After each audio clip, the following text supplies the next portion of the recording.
Hi, Jim here, and you're listening to the Honest Filmmaker podcast, career advice from people in the business. This week, I'm speaking to cinematographer and director Hakim Zziwa. Hakim's from Uganda and originally started out as a dancer and then went on to make corporate films after a scholarship in America. He's also made a bunch of short films that have done really well on the festival circuit and have a really high-end quality about them.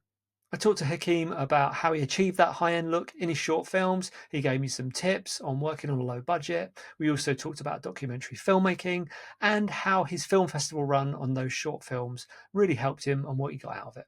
Enjoy. Talk me through how you got into filmmaking.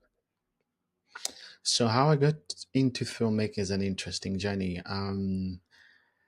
Honestly speaking, the background of that all is performing arts, dance performing arts, storytelling through dance theater. That was the foundation. From that storytelling, it was like, oh, probably maybe could get into making some dance videos, concept-based dance videos. And from there, it's so funny that at some point I did a dance video, and I got somebody's attention who was then my boss at that point, who got me into the professional side of video because he saw potential in my ability to do some cool stuff with video. Yeah, so performing arts as a dancer, I was a dancer for over a decade as a profession, so that's where it all started. Yeah. Fab. And was that in Uganda you were dancing? Yes, that was in Uganda, and I was able to meet a few filmmakers that had come to Uganda to film a documentary. One of them actually is a Nabil. He's a director, music video director. Nabil, who was directing at that time a film called Bouncing Cats in Uganda, sponsored by Red Bull. So when I saw that, it just pushed me even more. I was like, oh, I want to be like this guy, So in Uganda at that time, um, dance, being in the art space, the world of hip hop culture and stuff, yeah, pushed me more towards more like a plan B besides performing arts. Yeah. Sure. Okay. And so in between that, how have you now ended up in America? Yeah, that's another interesting journey. So first and foremost, I did have some family members in America, United States. An opportunity came up, and I was like, sure, I would take it. Um, I was lucky to be amongst those few people that were able to come to the United States to uh, bump up my filmmaking. I got a small little scholarship for an intensive film program at that time with a school that was with a faculty at that time that was under Boston University. They were offering this amazing program, digital filmmaking certificate, 9 months intensive, where they just pack you with all this information. I mean, coming from Uganda, at that time, there wasn't like really fully fledged film schools there. As we speak, there's like one, that is recognizable, but at that time we didn't have it. So my brother was able to help me with the whole paperwork. You could come through here and all that stuff. And when I was done with that certificate, the rest was history. I was able to, start working um, in Boston with high institutions of learning. Harvard was one of the institutions I started working with at that time, but of course, was mostly um, high education type of videos, talking heads, and all that stuff. But at the same time, I was trying to. I got my first short film done, probably around 2016, I would say, because I was done with the program in. I enrolled in 2015, and I was done by summer 2016. So and I did my first short film later that year, which was not the best, but it was something to learn from. Hmm. Yeah, that's how I ended up in the United States up to now. But I still go back home because I feel like home, there are richer stories home to Hmm. these short films with. There's so many stories that aren't told in Africa.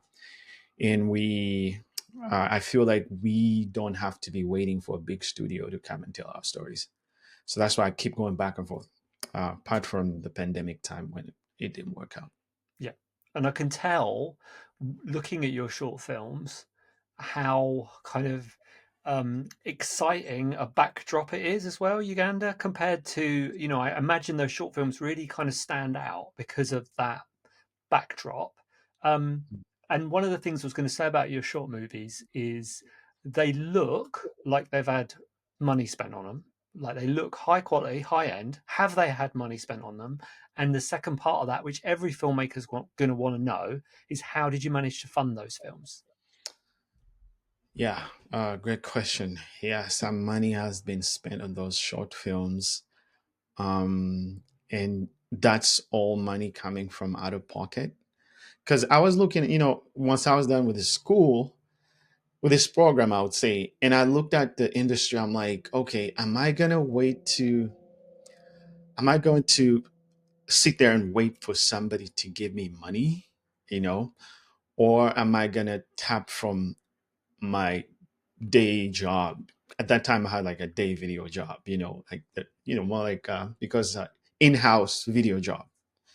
So through in-house video job and also through the years, I've been able to raise money from my small little. I have a small little business, video business, video strategy, marketing videos, kind of stuff, producing that type of videos. So that, and also a bit for my job through the years, that has helped me fund these films. Because thinking about the fact that the process, because I was looking at the money that was being given out to short films, and it wasn't that much money. It was something I could save for, right? Mm, And I would save myself from all this huge paperwork of accountability. How do you spend on all that kind of stuff? I was like, you know what? It's possible, and it's cheaper to produce down in Uganda, at least as well. It's more expensive now, but the more the years go, the more expensive it gets, because people are more aware now how to mm, produce films and stuff. But the gear got cheaper, and it was just a matter of me just sitting down and thinking, how can I save on spending on a film, including being aware of how gear works, because gear plays a big role in saving you on making short films. If you understand that, okay, if I have a run-in, if I have this amount of lenses, I guess the point would be like, I'm gonna be sticking. I invested in zoom lenses, like 3 zoom lenses, knowing that, okay, if I want to shoot this thing in a few days, I need to be shooting it on zooms, because it's going to save me some time. It's going to go chop chop quick, as opposed to primes are really really good. With prime lenses, you're going to get amazing image quality and all that stuff. But again, it goes back to the story itself. To me, at some point, I started moving away from gear more to story. So having a gear background, very tech savvy about gear, how gear works, helped me save some money, because anything to do with rentals, the most that I ever rented out on a project was probably a car mount. Putting like it's kind of like a complex thing, that I didn't want to risk. But the rest of the stuff, just putting these small little cameras, the Sony A7S, or sometimes Lumix cameras, just packing them in a bag and traveling with them. It's easy to put them together. So that has helped me save on spending. And I also having had experience working with some people in the United States, um, a mentor of mine and a few other friends that have had me on their sets, and I've seen how they use the expensive stuff, and I'm like, I can achieve that if I do this. So that has helped me save a bit. so you've self-funded, and Mhm. I guess my question was around what would be your advice to get that high-end look, that high quality look in your short films? Being aware about, or rather educating ourselves about post production. I started off as an editor, by the way. Before I started shooting, I started off as an editor for probably like 7 good years of editing.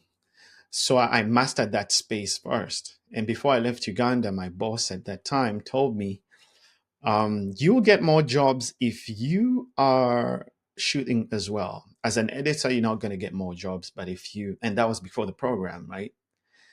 So I enrolled in the program, and I learned more about cameras, how to shoot, how to tell stories using these tools.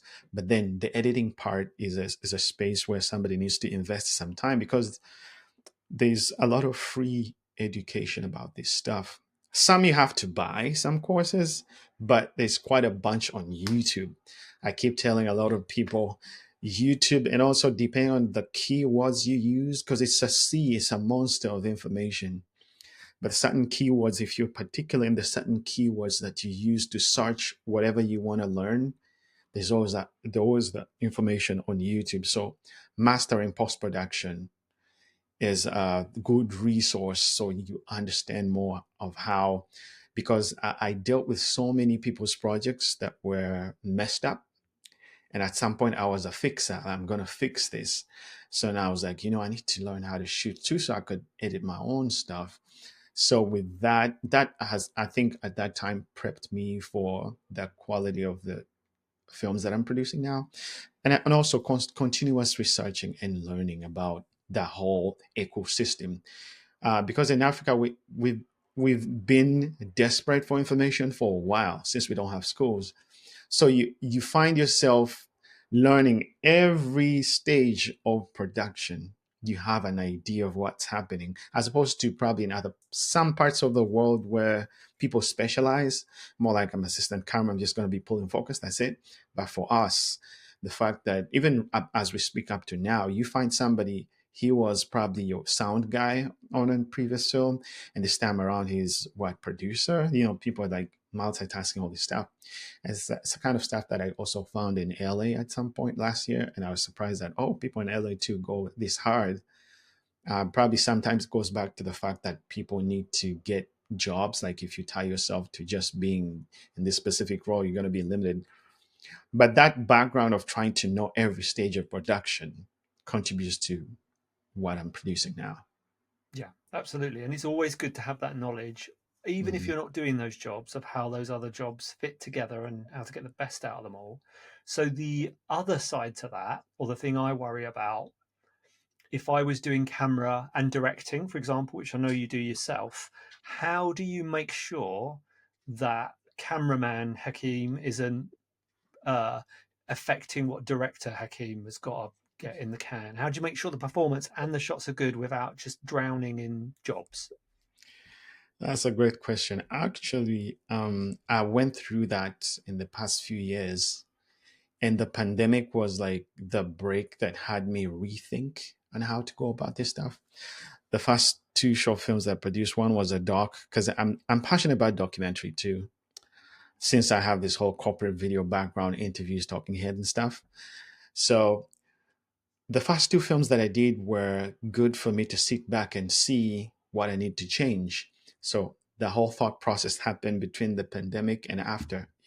So before the first two short films that I produced, I was hands on the camera, giving less attention to the actors and stuff. And I saw the mistakes that I did. And the pandemic was to a certain degree a blessing, because I sat back, rethought, um, um, had to replan again, understand story structure even more. So after that, strategy kind of changed. The past two short films that I've done, one of which is in post, I've been hiring camera operators, two of them. But what I do before we shoot, we have like 3 days of prep or 4 days of prep. Let me say if I fly, because I usually have like up to a month or month and a half to shoot this film. So flying in first 5 or a week is prep, rehearsals, camera department, you know, um, uh, production design, all that stuff. So the camera department, the guys that have been looking up to me for some time, so they've believed and trusted what decisions that I make. So after the pandemic, the strategy kind of changed. Of course, for a few, there's always that thing you're fighting in you not to touch the camera. But usually the fact that you're on a budget, time is running out. He's not pulling off the shot, and I know the shot myself. I'm like, hey, could I get those last two shots? And I get them myself, and we move on, bam, bam, bam. But the first 3 or 4 days are very important. Me as a director and the camera department and the assistant camera, we we break down every scene, what shots we're going to take. Once we get all the basics, then we can focus on the maybe, how about this, how about that, because we're on a budget, so there's no time, it's my own money I'm spending, I'm aware I'm producing, directing the actors and also the photography as well.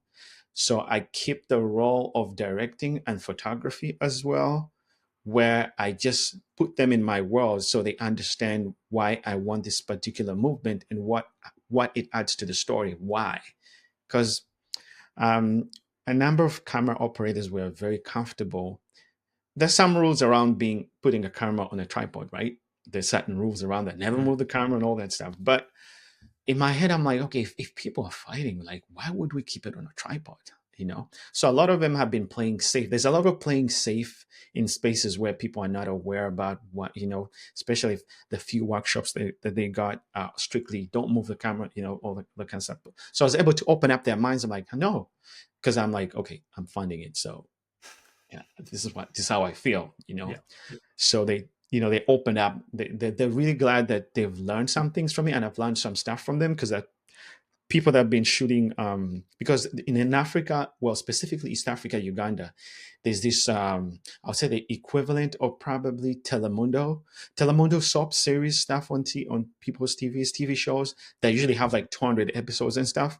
So there's a lot of that in Uganda, and a lot of these guys have been shooting that stuff where it's like put on the tripod and all that Yeah. kind of stuff. But they're friends from way back. They're people who I've started relationships with pre-pandemic. Seeing a dude, they tell you, here's a camera up, and then you talk to them, you have it, have lunch, you have, talk to them. So been building those relationships to get to these sections where I can trust them and be like, this is what I want, this is what we're going for. They've learned stuff from me, I've learned stuff from them, because they're shooting almost every day. Yeah. And talking about, so that's the short film side, documentaries. What's your tips for that? How do you get the most out of that? Because I find I've done stuff in the corporate space before, and in a way, you have to sort of disappear a bit as a camera person because you don't want to get in the way and you don't want to affect what you're filming. You don't want to change anything. So, what are your tips for that? How do you do a good documentary? I would say, because I've only done one, which actually did well. But I would say from experience at that documentary that I've done, I've always made sure that, because there's a lot of interviews. So with these interviews, it's the same setup as any other marketing promotional docu-style video. So there's been this understanding that whoever is telling the story, you have to let them say all that they have to say. Well, I would say not worrying so much about memory or memory cards, all that kind of stuff. Whereby if you limit them, then you're gonna miss out on certain parts of the story. And I saw that in post production. I'm like, wow, if I had told them, if I had restricted them, then I wouldn't have gotten to know this part. So I won't speak so much in that space because it's a space that I'm still trying to develop, because it's narrative and the documentary. Those are two huge monsters. Hmm. So I've been doing a lot of narrative, but then recently I've been looking at a few professionals and how they do, and some of them have courses online. I'm looking forward to taking those courses so I can learn and understand documentary better, because I still also have to figure out the storytelling structure of I mean, there's quite a number of them, but it's a space that I'm still developing as we speak. Yeah. And then talking to your short films, so they look super high quality. You've got a country you can go back to and get some awesome locations, some real dramatic stuff. Why no feature film? When's that coming? So a feature film, I think, is the next thing that I'm going to do. Having done what, probably one, two, three, having done like 5 short films, I feel like I'm ready now. And why did it take me this long? And people have been asking me this question actually. I've been practicing. I like to, if I get to a feature, I would like to be 100% comfortable, because like the recent one that I just did, which is in post, I was like the most comfortable person ever in my career ever. So it's been practice grounds to understand how the whole narrative monster works. I call it a monster because there's so many pieces around narrative. How do festivals work? How does distribution work? How does audio post production work? Because that's another huge element that is neglected by a lot of people. Audio post, because audio post, past two short films that I've done are the first short films that are done with a bigger crew, and films that are done where the audio post production is separate. Even if I'm an editor, I know how to, plugins and all that stuff. I was like, you know what? I'm not going to do this myself. I need to learn how this stuff works on a professional level. There's this one company in my country that does audio post on an international level, Netflix level, HBO, and all that stuff. I know some people that work there.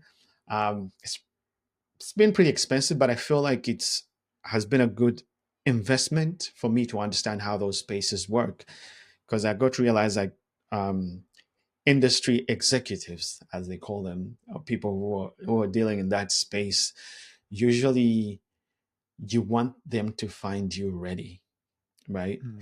Or they're asking something and like, what's that, so these two short films, I'm using them as learning spaces. What's a film media tour? I didn't know what that was, right? When a film comes out, marketing a film too, you know how do you market this film using social media? All that's prep. It's investment for myself in the long run, without expecting to get money from these short films, especially the past two short films, which I've invested quite a bit, where I'm like, okay, I'm not expecting any money back, but this is building an audience, marketing myself, understanding how the whole thing works. That was the most important thing. And what I knew before and what I know now is way more and even more comfortable to kind of, if I'm, those short films too could help me secure some funding too as well. Because Mm. um, if the pitch goes well and it comes along with what you've done before, right? I've been told that that's something that's a huge plus. So it's deep waters, but I feel like in the long run, the feature is the next thing. I'm writing one, and I'm in touch with some of my mentors that would help me shape it, because writing is another monster that I've been I've been struggling with, storytelling, story structure, emotional, camera movement, all that stuff. Like how does a story, and there's all that language in scripting that is deep, the literature in film, all that stuff that I'm continuously learning. I won't say teaching myself because I don't have that knowledge, but if I come across a course that's teaching this, there's so many resources on YouTube, Film Courage. I mean, honest filmmaker too. I'm always listening to all these things, people with experience, listening to what they're saying. Why did they take those decisions? So learning is a huge thing. And feature film is coming soon, where I feel like I'm in that space. I'm at this stage where I feel like I'm comfortable attacking a feature film, as opposed to, because I already have like two people willing to invest in a feature film or my next feature film. So I want them to feel comfortable, because sometimes, because with feature films, it's usually money on the line, right? And if I do a short film, I don't want to be doing like extremely low budget type of short film, right? I would like it to have a bit of a good budget, depending on who you're talking to, what a good budget is. That's another topic for another day. But I'd like to be in that space where, yes, money is on the line, but what you're going to get is going to be good. Well, I look forward to seeing that feature film when you get to it. And the other thing is, it's not just money, it's time, isn't it? Because that feature film's going to take a couple of years of your life away. So you've got to make sure you're going into that knowing exactly what you want to make. Yep. Um, Talking about learning experiences, so you've done pretty well festival wise with all of your short films. Mhm. What have you learned from that festival process? How do you get the most out of it? Any tips for getting into festivals? So, film festivals, I would say For the most part, it's been exposure because I believe, I mean, there's so many filmmakers around the world now, but it's good exposure. And also, it helps you understand the fact that at film festivals, the chances are high you're going to run into a producer or a representative from a studio, or and it's a space that I've also learned that you would have to spend, and that's something I think some people probably are not. But it's when it comes to budgeting for a film, you have to spend on festivals. But meeting people, networking is huge on festivals. You don't know who you're going to meet. There's no guarantee that at that festival you're going to get a deal, right? And also learning that at a festival you want to be ready with what your next project is, because they're going to say, oh, we like your film, we like, so what are you working on next? If you don't have a next, at least if you have like a treatment or something, throw it at them, in case you get an email, that is, because you want to be ready with film festivals. But it's good exposure, and it also lets you learn more about the do's and don'ts in film, especially with film music scoring and stuff. How far certain licenses go. There's stock music, of course. I mean, there's tons of companies that you could put all that music in, but the license has limits. Where like if you go into some of them specify if you go into festivals, we need to negotiate. Strictly YouTube and stuff. So the way music works in film has helped me understand. The festivals, the way submitting festivals has helped me understand more how licenses work when it comes to music or certain elements in your film. Yeah, so far. So far. And I'd add to that and say that the other good thing about a festival is you get to watch your film in front of an audience, don't you? And get that feedback from them as to what works, what doesn't work, and you kind of learn from that audience. And they're usually quite a friendly audience. They're there to enjoy the films. So at least you finally get to see it on the big screen and see people enjoy it. I hope you enjoyed that episode.